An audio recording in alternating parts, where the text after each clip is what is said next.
And 11 Investigates exclusive. The family of a teenage girl killed 3 decades ago has not given up hope. Jessica Freeman was only 15 when she was found dead in Bethel Park. And Channel 11's Jatera McGee spoke with Jessica's surviving family members and investigators who say this is very much still an active case. Yeah, her sister Carlina Freeman was 12 years old when her sister was murdered, guys. She's been fighting for answers ever since. And now her nephew, who was a baby when his mom died, is also getting involved in the fight. And even though I may have a smile on my face or I may be giggling with friends, I want my sister. Carlina Freeman will never see her sister alive again, but she's desperate to see justice.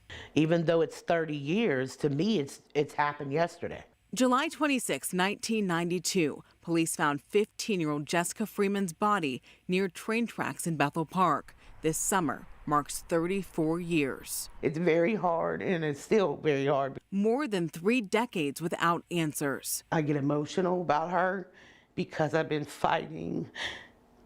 I've been fighting so hard, and I don't want to die, knowing that she's not, nobody found her killer. Investigators say Jessica was beaten to death and dumped on Willis Road. It was an anonymous call that came in. Police never figured out the who or the why. People still remember it. I still remember it.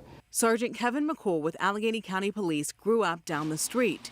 He says witnesses placed Jessica in restaurants and bars downtown the night she was killed. Do you believe that the person who killed her knew her? Definitely, yes. Do you think that you know who it is? I have a strong opinion. By all accounts, Jessica had a tough childhood. She was in the foster care system, had a baby just months before she died, and police believe she was being trafficked. She would always call me and say, if anything ever happens to me, just don't give up on me. Police have interviewed and re-interviewed her friends. She also dealt with a lot of people that you probably don't want to deal with. And we've talked to them. Thanks to modern technology, they've developed a DNA profile they believe could be the suspects. There have been people who cooperated, provided DNA as recently as last year. So To rule themselves out.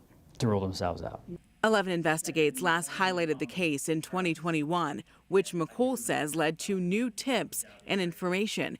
He's hoping that happens again, acknowledging a lot changes in 30-plus years. Maybe that friendship is no longer a friendship, or maybe that fear you may have had of that person, that maybe that fear is gone. Jessica's family is fearless. Excuse me.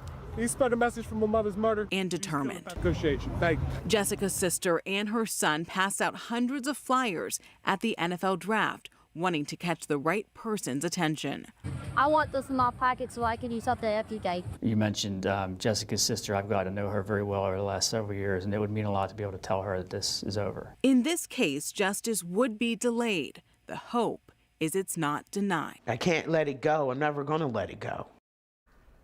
And Sergeant McCool believes that they are one step away from solving this case, perhaps by getting a match on a DNA profile or by someone admitting a long-held secret. If you know anything, something, you can call 1-833-ALL-TIPS. Jatera McGee, 11 Investigates. Yeah, so important to stay on top of that. Thank you, Jatera.